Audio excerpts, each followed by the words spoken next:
There used to be at least one thing you could count on in our politics. Republicans really didn't trust the Russians. During the Cold War, this was a constant. From the steely containment strategy of Ike to the unhinged witch hunts of Joe McCarthy to the live free or die libertarianism of Barry Goldwater to the righteous tear down this wall rhetoric of Ronald Reagan.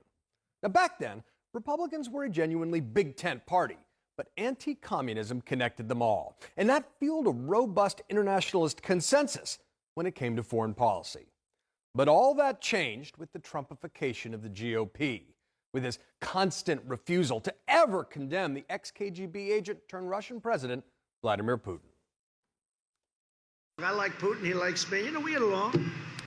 And now we're seeing the worst of both worlds, with Republicans still reflexively fanning the McCarthyite flames by calling anyone they disagree with a communist. We all know that AOC and this crowd are a bunch of communists. They are trying to turn this country into a communist ash heap. We have many members in the Democrat Party that you could definitely look at, read their bills, listen to what they say, and you could call them communist.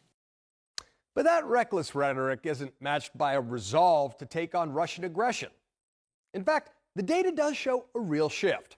Get this, back in 2014, only 22% of Republicans said Russia was an ally of or friendly to the United States.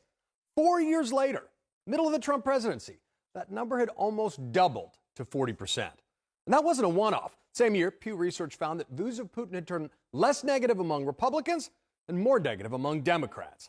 Now, you could say this was a result of Russian efforts to aid Trump's election, as the bipartisan Senate Intel Committee report conclusively proved.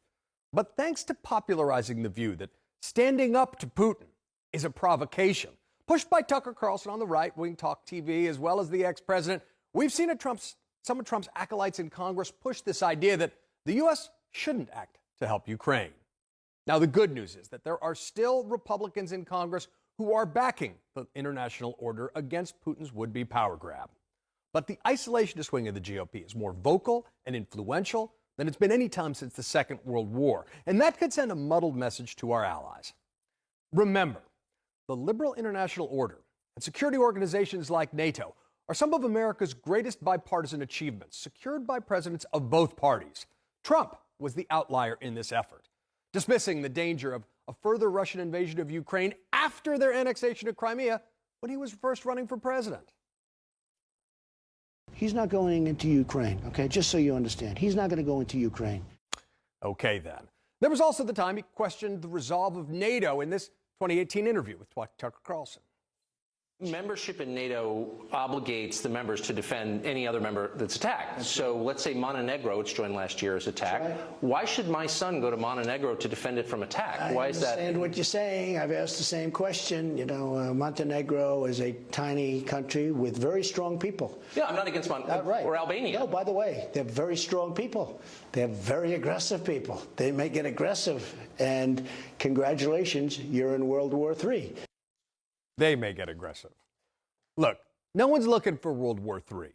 That's precisely why you need to stand up to aggression ahead of time with a united front. History's really clear on this, folks. It's the whole idea of peace through strength that Republicans used to believe. Because, as we should all know by now, bullies only respect strength. And that's your reality check.